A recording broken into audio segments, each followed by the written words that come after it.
A very good day to everyone. So our group WEconomic will be presenting about the classical theories of the economic development, four approaches.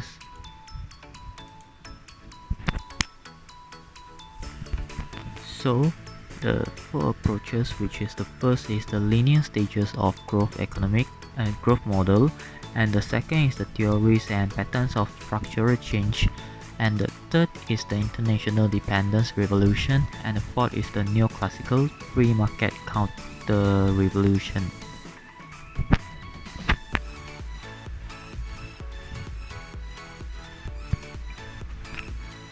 So the theories of the 1915 and the 1916 view the process of development as a series of successive stages of economic growth through which all countries must pass.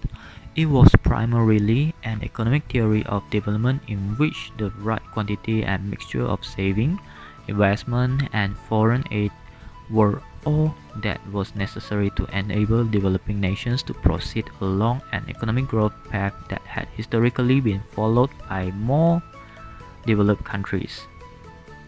Development thus became synonymous with rapid aggregate economic growth. But this linear stages approach was largely replaced in 1917 by two competing schools of thought. The first, which focused on theories and patterns of structural change, use modern economic theory and statistical analysis is an attempt to portray the internal process of the structural change that a typical developing country must undergo if it is to succeed in generating and sustaining rapid economic growth. The second, the international dependence revolution, was more radical and more political. It viewed underdevelopment in terms of international and domestic power relationships, institutional and structural economic rigidities, and the resulting proliferation of dual economic and dual societies both within and among the nations of the world. Dependence theories tend to emphasize external and internal institutional and political constraints on economic development. Emphasis was placed on the need for major new policies to eradicate poverty, to provide more diversified employment opportunities, and to reduce income inequality. Throughout much of 1918 and the 1919, a fourth approach prevailed. Which called the neoclassical. Sometimes we can call it as a neoliberal and counter-revolutionary and economic thought emphasized the beneficial role of free market, open economics, and the privatization of inefficient public enterprise. Failure to develop according to the theory is not due to exploitative external and internal forces as expounded by dependence theorists. Rather, it is primarily the result of too much government intervention and regulation of the economic. Today's eclectic approach draws on all of these perspectives, and we will highlight the strengths and the weaknesses of each. Assalamualaikum and hello everyone. My name is Nadia binti Amir Faizal. My metric number is 267972. Today I will present about chapter 3.2, which is development as growth and the linear stage theory, part 1, that cover about Rostow's stage of growth and the Herod-Domar growth model. For the first one, I will start with the theory of Rostow's stage of growth. Stage of growth model of development is a theory of economic development associated with the American economic historian Ward W. Rostow, according to which a country passes through sequential stages in achieving development. There are 5 Rostow stages of growth. The first one is traditional society that have limited technology and static society. This transition is triggered by external influence, interests, and markets. Next, precondition to take off, which it has commercial exploitation of agriculture and extractive industry, where during this stage it have physical infrastructure and emergence of social elite. Next is to take off, where this stage has a developing in a manufacturing sector, where during this phase investment in manufacturing sector exceeds 10% of national income. Next is driving to maturity, where the standard of living, technology and economic grows. Next is, in this stage, there are exploitation of comparative advantage in international trade. The last stage is of high mass consumption, where the United States occupied this last developed stage and country economic flourish in a capitalist system. Next, we will move to the Herod-Domar growth model. The Herod-Domar growth model is a functional economic relationship in which the growth rate of gross domestic product depends directly on the national net saving rate and inversely on the national capital output ratio. Under the Herod-Domar growth model, it has a simple model of economic growth, which is the first one is net saving. The simple equation of net saving is net saving equal to some proportion of the national income, and this is represent equation 3.1. Second, it has net investment, and the equation is net investment is equal to the change in the capital stock, and this is represent equation 3.2. Next step is a change in the capital stock are divided by the change of national income, which is equal to capital output ratio. And finally, it will get change of the capital stock equal to capital output ratio multiplied by the change of national income, and this is represent equation 3.3. For the net national saving equation, net saving must equal to net investment, and this is represent equation 3.4. Because of S must equal to I, so the complete equation would be on equation 3.5, or simply as proportion of national income equal to capital output of ratio multiplied by the change of national income, and this is represent equation 3.6. To calculate the rate of growth of GDP, which is we use S divided by C. S is some proportion and C is capital output ratio. Equation 3.7 is also often expressed in terms of gross saving, in which case the growth rate is given by gross saving divided by capital output ratio minus rate of capital depreciation. From the equation, it can be said that if saving and investment increase, it can boost the economic growth rate too. It also can see that how much additional output can be had from an additional unit of investment and can be measured by the inverse of the capital output ratio. In investment, there are two components of economic growth, which is labor force growth and technological progress. In the Herod-Domar model, is more focusing on the technological progress, and the labor force growth is not described explicitly. I think that's all from me. Thank you. Good afternoon, Major and all my fellow classmates. My name is Yong, matrix number 262826. I will continue the part of obstacle and constraints. Before talking the obstacle, we need to returning to the stage of the growth theories and using the equation rate of change of GDP for our simple Herod-Domar growth model.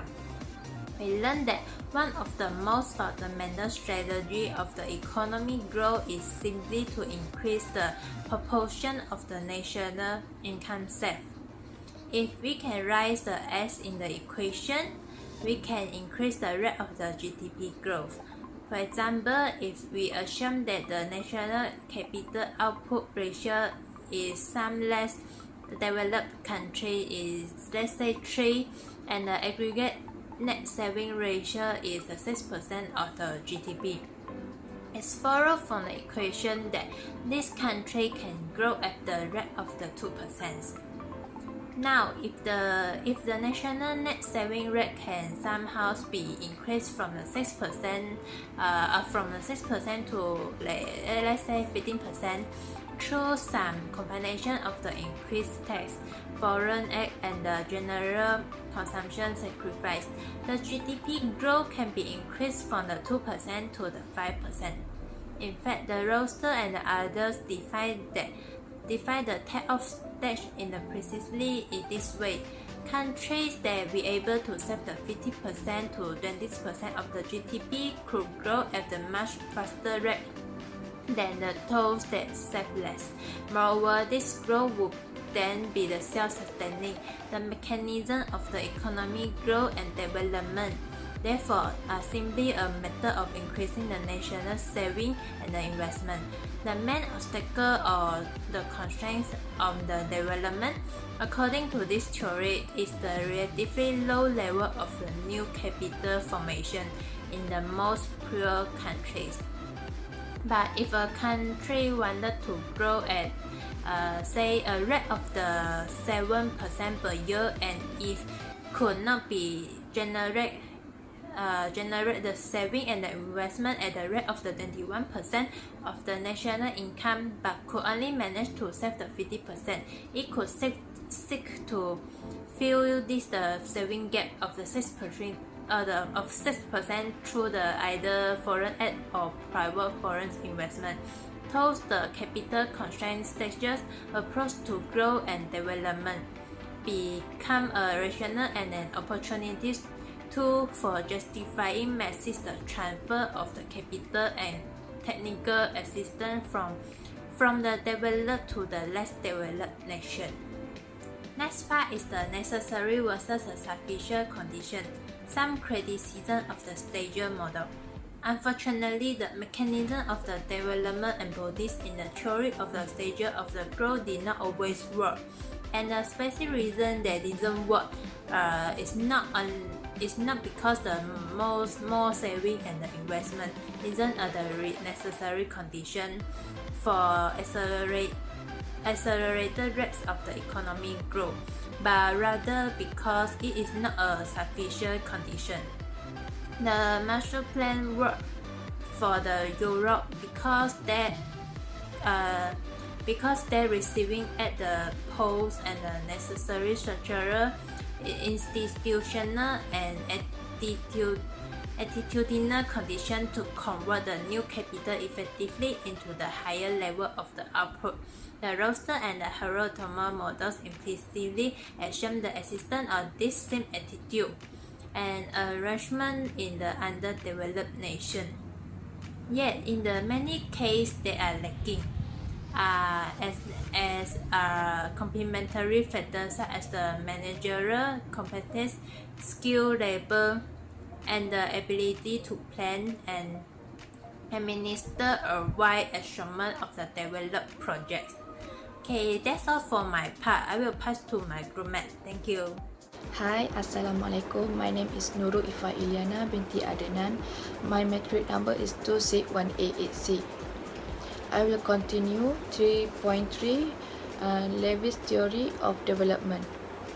One of the best known early theoretical model of development that focuses on the structural transformation of a primarily subsistent economy was that formulated by Nobel laureate Otto Levy's. Levy's theory has two sector growth model, which is agriculture and industry. For agriculture, overpopulated rural subsistence sector characterized by zero marginal labor productivity and surplus labor in the sense that it can be withdrawn from the traditional agriculture sector without any loss of output. For industry, labor from the subsistence sector is gradually transferred. The main focus of this model is on both the process of labor transfer and the growth of output and employment in the modern sector. The speed with this expansion occurs is determined by the rate of industrial investment and capital accumulation in the modern sector. Levy's assumed that the level of wages in the urban industrial sector was constant, determined as a given premium over a fixed average subsistence level of wages in the traditional agricultural sector. So this is a Levy's model curve For the right hand side is agriculture and the left hand side is industrial. So starting with agricultural production, the upper diagram shows how subsistence food production varies with increase in labor input.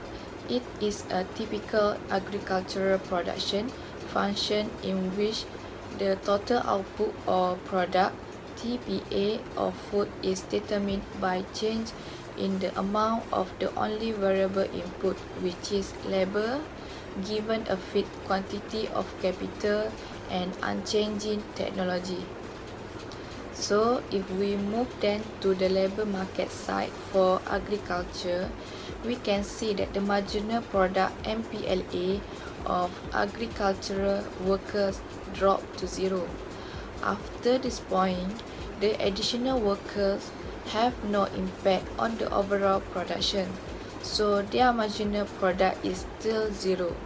This is because the marginal product of a worker is equal to lead to their wage. That means they earn their marginal product. So that problem can be overcome by assuming this family labor has to divide the product equally between the family members. So that's all the workers in the family get the product.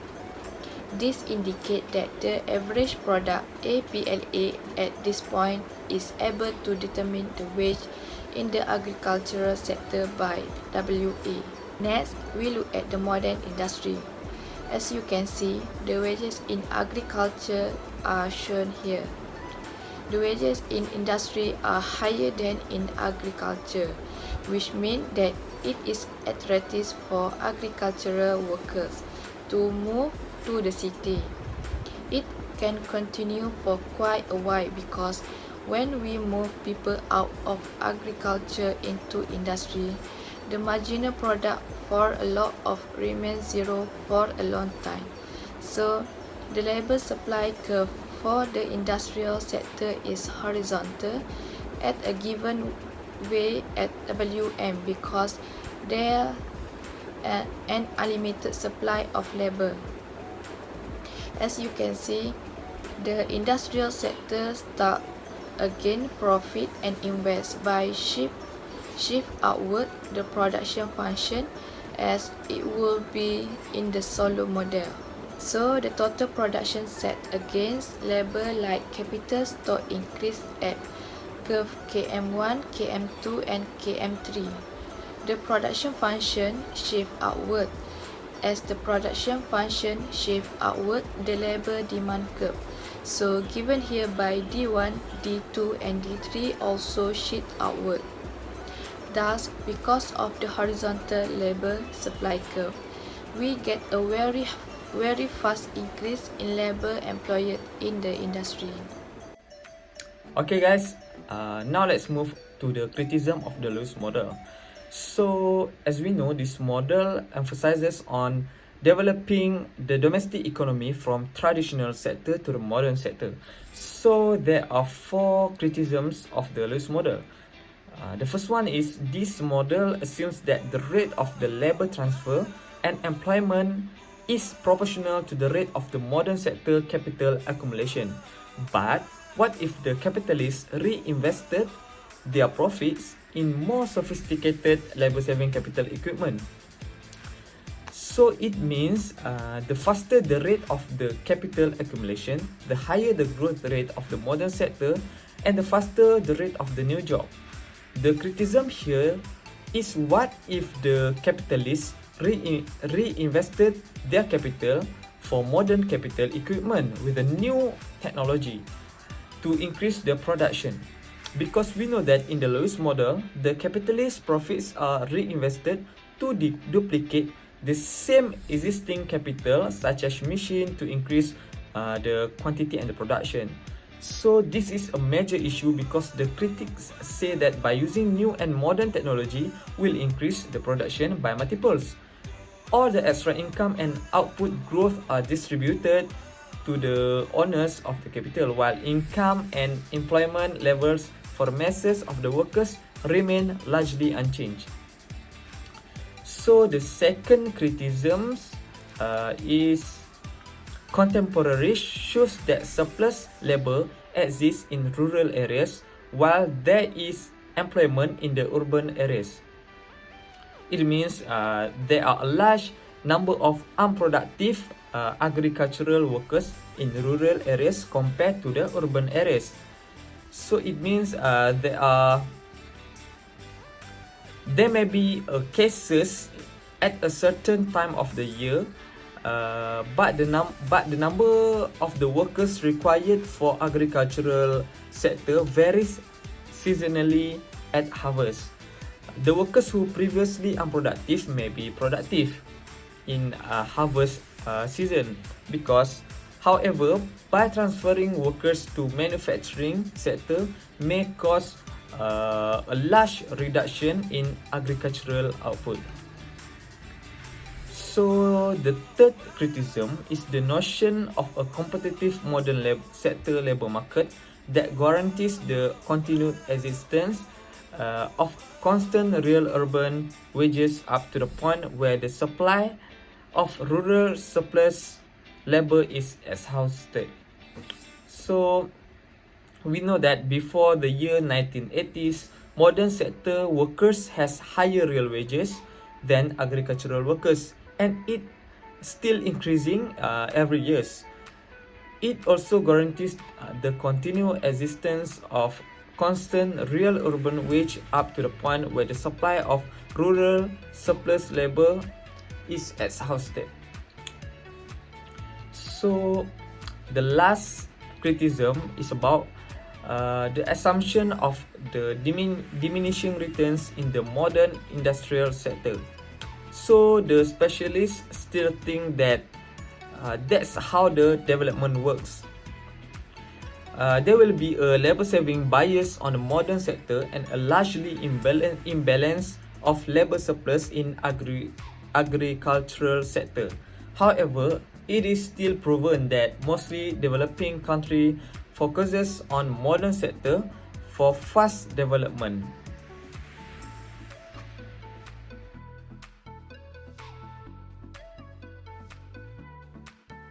Hi, my name is Nadia binti Ahmadi. My metric number is 263718. Today I will present about structural changes and pattern of development. Okay, the pattern of development analysis is structural change focuses on the sequential process through which the economy, industrial, institutional structure of an underdeveloped economy is transformed over time to permit new industry to replace traditional agriculture to the engine of the economic growth. In addition to the accumulation of capital, both physical and human, a set of interrelated changes in the economic structure of an country are required for the transition from a traditional economic system to the modern one. The domestic one include economic constraints such as country research endowment in its physical and population size, as well as institutional constraints such as government policies and objective. International constraints on development include access of external capital, technology, and international trade. The best known model of structural change is the one based largely on the empirical work of Harvard economist Hollis P. Scenery and his colleagues, who examined pattern of development for numerous developing countries during the post-war period. The empirical study, both cross-sectional and time series of countries, is different level of per capita income lead to the identification of several characteristic features of the economic process, of the development process. This include the shift from agricultural to industrial production is the accumulation of physical and human capital. The changes in consumer demand from emphasis on food and basic necessity to desire for diverse manufactured goods and services. the growth of city and urban industry as people migrate from farm and small town, and the decline of family size and overall population growth as children lose their economic value and parents substitute what is traditionally labeled child quality education for quantity of population growth first increase and the decreasing in the process of development.